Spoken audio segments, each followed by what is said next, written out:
Bom dia, Oi, Andréa. pessoal! Oi, tudo Tudo, bem? tudo bem, e você? Bem, graças a Deus. Gente, que animação, hein? Agora é contigo. Obrigado, boa sorte. Obrigada. Queria agradecer o convite. É sempre uma oportunidade contar da minha história, mas falar sobre diversidade e inclusão. Porque quanto mais a gente escuta, mais eu acho que a gente realmente percebe que estamos todos a apenas uma história de distância. A gente tem muito mais em comum do que a gente imagina, porque quando a gente fala de diversidade, normalmente a gente vê que a sociedade fala muito sobre as diferenças. E a, e a minha palavra para vocês é que a gente comece a refletir e falar de igualdade, porque diversidade é sobre ter um lugar na mesa, inclusão é ter a oportunidade de falar, e pertencimento é sobre ser ouvido. Pertencimento tem muito a ver com representatividade, né? E a base da representatividade, se a gente for parar para pensar, é a base da autoestima. Se eu não me sinto pertencente a uma sociedade, como é que eu posso falar que eu sou uma pessoa que tenho felicidade? Se a gente parar para pensar, o que, que a sociedade, qual é o lugar de fala dessa sociedade para que a gente possa realmente ter uma sociedade que pensa Tudo bem? em todos? Eu ainda não me sinto representada em vários momentos, né, em várias situações da sociedade, como na mídia, na política, na liderança das empresas, é, porque a gente ainda, quando pensa em diversidade, a gente pensa em categorizar pessoas e, como você bem falou, colocar as pessoas dentro de caixas. E, ao meu ver, essas caixas são muito limitantes. São caixas que limitam, por exemplo, o meu ir e vir. Por isso que a palavra liberdade tem muito a ver com diversidade e inclusão, porque muitas vezes eu me sinto limitada não pela minha deficiência, limitada pelo meio que eu vivo, né? Pela falta de estrutura, de acessibilidade. E aí eu queria contar um pouquinho da minha história para vocês, né? Da minha jornada, por que eu resolvi, né, falar sobre isso, e realmente as questões da deficiência elas se tornaram meu propósito de vida, tirar as pessoas com deficiência da invisibilidade. Eu não nasci com uma deficiência, gente, eu adquiri uma deficiência quando eu tinha 22 anos de idade, hoje eu tenho 44, então eu posso falar que eu já vivi meio a meio, né? Meio de pé e meio sentada, e que ano passado eu atingi 21 anos na cadeira de rodas, e quando a gente atinge 21 anos é a famosa maioridade, vem com ela uma baita maturidade, um entendimento do que a gente veio fazer nesse mundo mesmo. E quando eu me vi, né, diante de uma diversidade, eu era muito jovem ainda, e eu fiquei na cadeira de rodas, pessoal, do dia para a noite, eu estava na praia com meu namorado, quem me segue nas redes sabe que eu sou casada com o Jax, e em determinado momento, no meio da noite, eu tentei levantar para ir ao banheiro, eu já não conseguia mais. A gente estava em Santos, a gente mora em São Paulo, a gente voltou correndo para São Paulo, fui internada durante 30 dias no hospital, e nesses 30 dias, acho que foi uma jornada de autoconhecimento mesmo, né?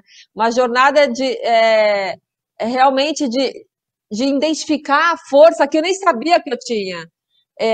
E eu lembro exatamente do dia que eu fui apresentada para minha cadeira de rodas, sabe? Eu falo que rolou aquele olhar 43, eu olhei para ela olhou para mim, e a gente decidiu que a gente ia se dar bem.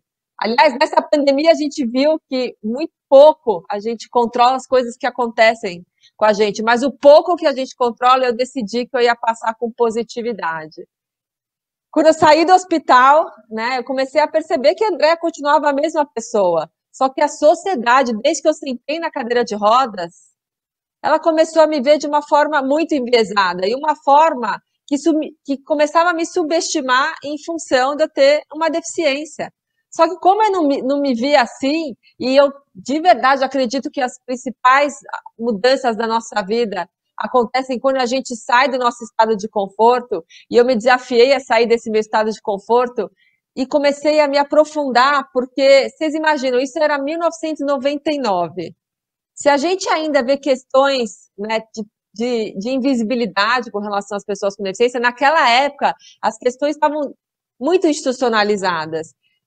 E aí eu comecei a voltar esse resgate, né, para a sociedade, voltar a viver, fazer as minhas coisas, comecei a ver que deficiente era o meio que eu estava sendo inserida. E resolvi fazer um livro, né, um guia da cidade de São Paulo, que mapeava a cidade de São Paulo sobre o ponto de vista de serviços que a cidade oferecia.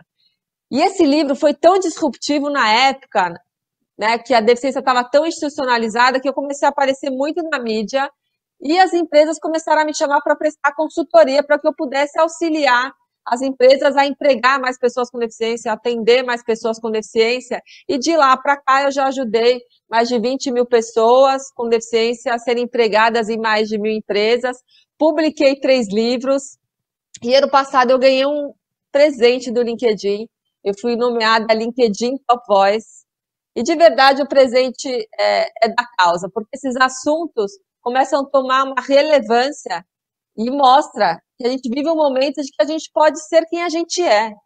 Porque, de verdade, será que existe só um tipo de corpo que está destinado a sucesso? Né? Que pode chegar lá? E quando eu vejo que a sociedade, com esses rótulos, né, com esses vieses, né, com esses preconceitos, e o preconceito ligado às pessoas com deficiência, agora tem nome. Foi muito recente, né, nem isso, as questões, né, de preconceito tinham um nome, e agora chama-se capacitismo. O que é o capacitismo? O capacitismo é quando a gente supervaloriza ou subestima uma pessoa em função da sua deficiência. E eu sempre gosto de trazer, né, exemplos reais do que aconteceram comigo, e como eu tenho uma forte atuação nas redes, eu vou trazer um exemplo que aconteceu recente no meu Instagram.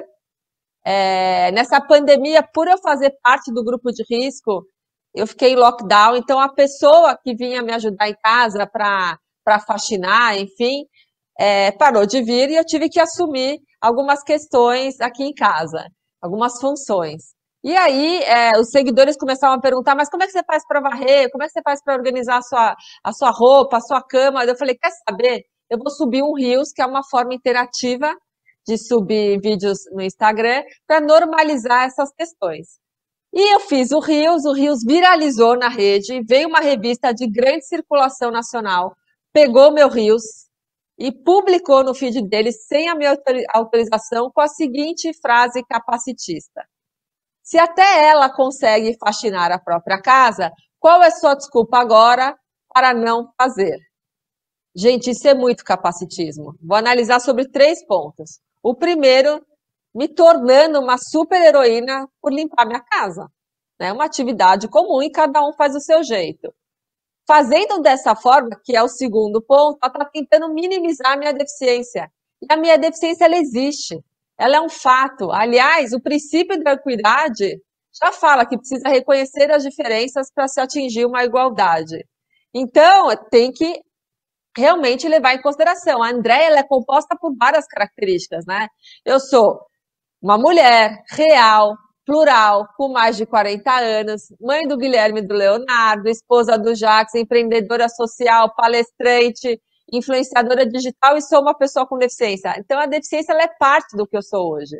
E terceiro ponto dessa frase, né, que chama muita atenção, é me usando, né, como inspiração, usando a minha deficiência como inspiração para que as pessoas possam sair do sofá. Quando a gente para pensar, o que tem que inspirar é a minha história de vida, o que eu fiz com a minha deficiência. É que eu transformei uma adversidade numa oportunidade para mim e para milhares de pessoas, para que elas possam resgatar a cidadania e ter seus direitos e seus deveres. Porque todo mundo, no projeto de inclusão e diversidade, tem o seu lugar de fala. O que a gente tem que tomar cuidado é para esse lugar de fala não virar um lugar de falha. E nesse meio tempo, eu casei com o Jax, já tinha plantado uma árvore, já tinha escrito um livro, e agora eu queria ser mãe. Só que imagina que nessa época a gente não sabia se isso era possível, porque se hoje a gente ainda tem falta de informação, e eu de verdade acredito que a chave da inclusão é informação, imagina naquela época, há mais ou menos 14 anos atrás, que meu filho mais velho tem 14 anos, eu decidi que eu queria engravidar. E como a gente não sabia se era possível, eu lembro de uma fase do Jax, né? Que ele falou, se a gente tá com medo, vamos com medo mesmo. Eu engravidei logo nas primeiras tentativas do Guilherme, que hoje está com 14 anos, e do Leonardo, na sequência, que hoje está com 11 anos. E de verdade, como eu queria que a sociedade me visse sobre as lentes inclusivas dos meus filhos. São lentes que tiveram a oportunidade de viver, de conviver. E quando a gente se dá a oportunidade, a gente se abre, né, para histórias de vidas diferentes, a gente começa a perceber que o jogo bom é aquele que todo mundo pode jogar. Porque se a gente for colocar a vida como se ela fosse uma corrida, né, então eu falo que a corrida muitas vezes privilegiou grupos, porque na hora da largada, certos grupos nem conseguiram largar ou largam a passos de tartaruga. Então, a chegada, será que é por mérito próprio? A gente já parou para pensar, né, que talvez não. Então, eu trago uma frase que eu acho que ilustra muito bem isso, que não há mérito sem oportunidade e não há meritocracia justa sem igualdade de oportunidades. A gente tem que realmente começar a perceber que as estruturas preconceituosas foram criadas por nós, né, pela sociedade. As organizações nada mais são do que reflexo de uma sociedade que é enviesada e que, de alguma forma, com esses vieses, acabam excluindo, né, certas parcelas da população, e a gente está falando de minorias, a gente está falando de pessoas com deficiência, da qual eu me sinto super à vontade de falar, porque eu faço parte, eu tenho representatividade, e eu sei muito bem o quantos nãos que eu recebi, né, da vida. Aqui você não pode, aqui você não entra, isso não é para você. Como se, desde que eu sentei aqui, eu não pudesse ser dona do meu destino. Eu não pudesse ser protagonista da minha própria história. E vou trazer também um outro post meu que viralizou agora no LinkedIn. Foi um post, gente, super simples, que eu trazia uma foto minha toda arrumada, e quem me segue sabe que eu adoro usar um salto alto. E sempre ficou na minha cabeça, por que as pessoas me perguntam por que eu não posso usar salto? Por que não? O que tem uma coisa a ver com a outra? E eu coloquei esse post, faltando 10 minutos para a sessão do cinema começar num sábado à noite, e coloquei essa minha foto junto, e de repente o Jacques virou para mim no meio do filme e falou, Andréia, você está derrubando o LinkedIn. Não para de subir likes, comentários. E aí eu fui depois analisar cada comentário, cada curtida, e eu tirei a seguinte conclusão, que o salto alto ele é um símbolo de empoderamento feminino. E quando a gente vê, né, as pessoas viam aquela foto, eu, uma mulher, sentada numa cadeira de rodas, de salto, parece que essas informações não se conversam. Porque como é que ela pode ser protagonista da própria história? Como é que ela pode ser empoderada?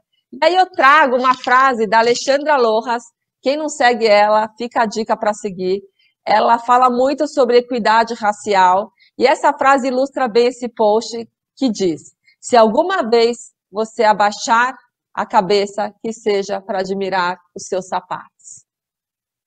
Porque se a gente trazer essa questão de privilégios, todo mundo que está aqui me assistindo, de alguma forma, é privilegiado. Eu sou, vocês são. A gente teve acesso à educação, à saúde, ao bom emprego. Agora, o que vem com esse privilégio? O tamanho do nosso privilégio, gente, é o tamanho da nossa responsabilidade. A gente precisa entender que esses indicadores, esse pano de fundo tão desigual dessa sociedade para certos grupos minorizados, parte de estruturas, de mecanismos que foram sendo criados dessa forma. Agora, os mecanismos foram criados por nós, sociedades. Por isso que a gente escuta, vamos hackear o sistema, que está tão na moda esse termo, porque se a gente construiu essas estruturas tão preconceituosas, a gente pode construir agora estruturas inclusivas, construir pontes, e que essas pontes sejam cada vez mais acessadas por todos. Porque o jogo bom é esse, é o jogo que todo mundo pode jogar. E dessa minha jornada de inclusão, eu pude perceber, gente, que a felicidade não está no destino. A felicidade está no percurso. O tempo muda muita coisa, mas a essência permanece a mesma. A gente só vai conseguir mudar o mundo quando a gente mudar a nossa mente.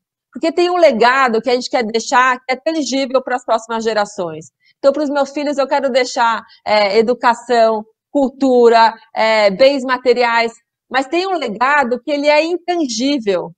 É um legado que realmente a gente começa a perceber que todo mundo tem a oportunidade de ter felicidade, de poder ser quem a gente é, sem ser julgada, porque será que existe só um tipo de corpo realmente que pode chegar lá, que pode estar destinado a sucesso? Por quê? Porque a corrida, atualmente, a gente está em 2020, ainda ela não é fair, ela não é justa, não é todo mundo que joga o mesmo jogo. E tudo é possível quando você não acredita no impossível. Como é que eu transformei uma adversidade numa oportunidade? Porque eu pude perceber que, ao contrário do que a sociedade achava, a cadeira de rodas ela não era um ponto final na minha história. Ela é uma vírgula na minha história. Ela é parte do que eu sou hoje. E quanta coisa boa eu vivi nessa cadeira de rodas. Né? Descobri a maternidade, descobri meu propósito de vida, vivo um grande amor. Por que não? Por que eu não posso? Porque a sociedade me limita dentro dessa caixinha, que a gente tão escuta, a caixinha PCD. O único grupo, se vocês forem reparar dentro do LinkedIn, que tem nome e sobrenome, e mais um sobrenome é o das pessoas com deficiência, que fica Andrea Schwartz, PCD. Na hora que a gente coloca esse rótulo, carimba dessa forma, a gente já está, de alguma forma, limitando os espaços que essa pessoa vai ocupar na sociedade. Para pensar, até na sigla PCD, que é a abreviação do termo politicamente correto instituído pela ONU, pessoas com deficiência, o P de pessoa vem na frente, mas eu sou sempre rotulada pelo D, como se essa fosse a minha única característica. E quando a gente começa a perceber tudo isso, a gente começa a perceber um incômodo, talvez gere tudo que eu estou falando para vocês, um baita incômodo, mas é necessário a gente realmente sair desse estado de conforto para que as mudanças aconteçam. E qual é o meu lugar de fala, já que eu não tenho, por exemplo, representatividade? Eu sou um aliado da inclusão. O meu lugar de fala é não deixar ninguém para trás, é criar estruturas que sejam inclusivas, porque trabalhar diversidade e inclusão dentro de uma organização não é tipo jogar um jogo de dados, sabe? De tabuleiro, onde eu jogo os dados, eu só trabalho com um grupo que sair. Né? Quando a gente fala de diversidade, a gente está falando de algo maior, que é interseccionalidade. Esses grupos, gente, esses grupos se misturam muito. E eu, por exemplo, quando eu vejo que a sociedade me colocou em caixinhas PCD e a caixinha de gênero, e quando a gente vai somando essas questões de diversidade, eu acho que o preconceito só aumenta. E quando a gente vê também alguns vídeos que viralizam nas redes, né, a gente começa a perceber que esse é a ponta do iceberg. Né? A minha sugestão é que a gente pegue o iceberg como um todo, porque a luta não se trata, né, pela igualdade, não se trata da supervalorização, e sim colocar no real pé de igualdade. Falar sobre capacitismo, né, sobre preconceito e suas diversas perspectivas é um assunto de todos nós. Porque quando a gente fala de diversidade, a gente está falando de todos nós. Se diversidade é a nossa maior riqueza, inclusão é nosso principal desafio. Vocês já pararam para pensar sobre isso? Já pararam para pensar que a gente pode, sim, através de ações intencionais, mudar a história dessas pessoas? Porque todo mundo tem o direito de pertencer. E pertencimento tem muito a ver com felicidade. Aliás, se a gente tem indicadores tão desiguais que mostram, né, baixa representatividade de espaços da sociedade ocupado por essas minorias, a gente também tem indicadores muito promissores que mostram que quando as empresas investem em diversidade e inclusão, são empresas mais modernas, mais dinâmicas, mais inovadoras e, consequentemente, mais ricas. Mas que a sensação de pertencimento também traz felicidade para todos os funcionários, para todo mundo que participa do processo em conjunto. E eu sempre digo que se você não está agindo intencionalmente para mudar essa realidade, você está excluindo. Pensem, olhem para o lado, façam o teste do pescoço. Se você não está me vendo, né, participando de todo esse espaço da sociedade, alguma coisa está errada. E se a gente não se incomoda com isso, está mais errado ainda. Porque se a gente se cala em situações, né, de desigualdade, a gente começa a perceber, né, que a gente escolhe o lado, e muitas vezes o lado do opressor mesmo, o lado de pessoas que estão fazendo preconceito e discriminação. Então, a minha sugestão é que a gente saia do nosso estado de conforto, porque é só assim que a gente realmente vai alcançar grandes conquistas. Porque quando eu falo que jornada de diversidade e inclusão é uma jornada dentro das organizações muito motivacional, porque passa por autoconhecimento. Falar de diversidade é de se conhecer, de se aceitar, de se respeitar, para que a gente possa, então, desenvolver a tão sonhada empatia, que é saber se colocar no lugar do outro. Agora, se eu não consigo nem me aceitar, como é que eu posso respeitar o próximo? Como é que eu posso realmente me colocar no lugar do outro? Então, eu acho que trabalhar com diversidade não é uma coisa ou outra, não é isso ou aquilo, é isso e aquilo, né? Tudo junto e misturado. Então, eu acho que se conhecer é para quem tem coragem, realmente. E tratar desses temas passa por essa jornada encantadora que eu tive a oportunidade, né, de me reinventar, de realmente aprender e perceber que a gente tem uma capacidade de adaptabilidade, gente, gigantesca, né? Não é do dia para a noite. Sempre me perguntam, mas Andréia, né? Quanto tempo você demorou para superar a sua deficiência? E eu falo, a deficiência não é algo que eu superei, né? Eu não vivo apesar da minha deficiência, eu vivo com a minha deficiência. É uma superação diária, ainda mais num país que ainda acha que uma rampa é um custo onde deveria ser um investimento. Ainda acha que o meu lugar é onde a sociedade traçou para mim, não onde eu quero estar. Então, de verdade, a gente tem que começar a perceber qual é esse nosso lugar de fala e começar a fazer ações intencionais, por exemplo, dentro de uma organização, buscar cada vez mais talentos mais diversos. Eu nunca perguntei para a Andréia se os meus sonhos eles eram possíveis, mas sim se eles eram suficientes. Porque quando a gente começa a perceber que a gente tem um poder de sermos os principais atores das nossas principais mudanças. Isso é muito forte. Só dependia de mim. Quando eu me vi numa situação, numa adversidade, eu de verdade acreditei e sempre falei sim para a Andréia, por mais nãos que eu escutasse da sociedade. E isso é muito forte, isso é muito verdadeiro, e isso transforma vidas e transforma a nossa jornada como ser humano mesmo.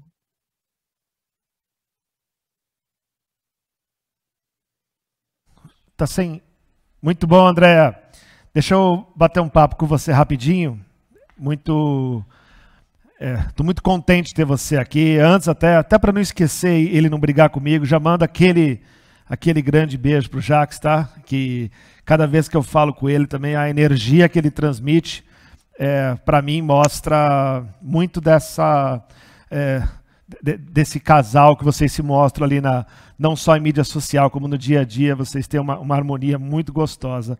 A nossa abertura da convenção, nós falamos muito sobre algumas ONGs que a gente apoia. A gente teve a apresentação do grupo de refugiados da República do Congo, depois apresentamos a AME, que faz a inclusão de jovens com síndrome de Down para trabalhar em eventos, que a Alpha Graphics apoia eles. E eu queria que, se você puder passar um pouco para nós, dentro dessa tua experiência, os resultados que as empresas colhem quando apostam em todas essas ações. E aí, isso para nós é extremamente importante, porque nós, durante essa época de pandemia, a gente viu muita gente, de uma certa forma, muitas empresas virarem as costas para essas ações que são prioritárias, e a gente conseguiu manter. Se você puder passar essa sua visão, eu agradeço. Claro, é tão importante, né? Porque quando a gente começa a conversar sobre isso, porque a chave da inclusão é a informação. Quando a gente começa a entender que não é um projeto, né, só de inclusão social, não é um projeto que é só o certo a ser feito, é muito mais do que isso. É um projeto de impacto social. Quando eu falo impacto, é porque é um ganha-ganha para os dois lados. Não é só bom para a pessoa com deficiência ocupar aquele espaço, é também bom para a sociedade que ocupe, porque o jogo bom é aquele que todo mundo pode jogar. Então, é um ganha-ganha, e quando a gente começa a entender que isso é um investimento mesmo, né? A gente não tem que fazer diversidade e inclusão porque a gente quer cumprir uma legislação só por isso, só motivada por isso, porque senão a lei de cotas nem cumpre seu papel dessa forma. Né? A gente, se a gente for pegar em números de indicadores, temos apenas 1% de todos os trabalhadores formais no nosso país composto de pessoas com deficiência. É muito baixo ainda. Porque a lei de cotas ela é uma ação afirmativa, mas ela, sem a gente entender o motivo dela, ela não vai cumprir o seu papel. A gente tem que parar de achar que isso é um favor que as empresas fazem, é muito mais do que isso, é bom para todo mundo. Então, trazer diversidade e inclusão, trazer times cada vez mais plurais, com certeza vocês vão inovar mais e vão ter lucro também. Então, diversidade é estratégico para o negócio de vocês. Muito bom. Olha, eu já te confidenciei uma vez que você me ajuda muito com as suas palavras inicialmente lá nas mídias sociais, depois em oportunidades que a gente teve de conversar, porque eu mesmo me enxergo muito quando sabem, eu tenho uma deficiência, eu tenho alta miopia, e por muitas vezes eu até mesmo usando o meu óculos fundo de garrafa, aquela coisa que eu mesmo muitas vezes me coloquei limites, eu me coloquei talvez em situações antes de aceitar isso e lutar contra isso, talvez eu me coloquei em situações que eu por desconhecimento entrei enfraquecido. Então a partir do momento que eu comecei a me conhecer e aceitar e lutar com isso, eu naturalmente passei a ganhar mais jogos. Não, é muito importante você estar falando, porque quando a gente aceita a nossa condição, a gente aceita do jeito que a gente né? Isso é a chave, é a receita do bolo. E as maiores limitações estão dentro da nossa cabeça. Aliás, a limitação mais visível minha é a questão da minha locomoção, mas eu tenho outras. Mas eu também tenho muitas potências. O desafio é enxergar o que eu consigo fazer além da minha deficiência. Tem pessoas que falam, André, você está cada vez mais ativista. Pode ser, né? Porque o ativismo é isso, é colocar a esperança em movimento. Eu acredito nessa tão sonhada, né, sociedade pensada para todos. Eu acredito, isso é muito importante. Eu não vou deixar de sonhar, não vou deixar de lutar. E cada vez que eu tiver a oportunidade, por isso que eu começo sempre as minhas palestras falando que a palavra maior é a oportunidade para todos nós, para que a gente possa cada vez mais viver numa vida justa e pensada para todos. Muito bom. E, bom, para finalizar, eu não vou fazer spoiler, tá, André? Mas a gente vai, talvez, aí no primeiro trimestre, lançar uma novidade aí para o mercado. Então, nós vamos trabalhar juntos num projeto. Obrigado por ter aceite o desafio.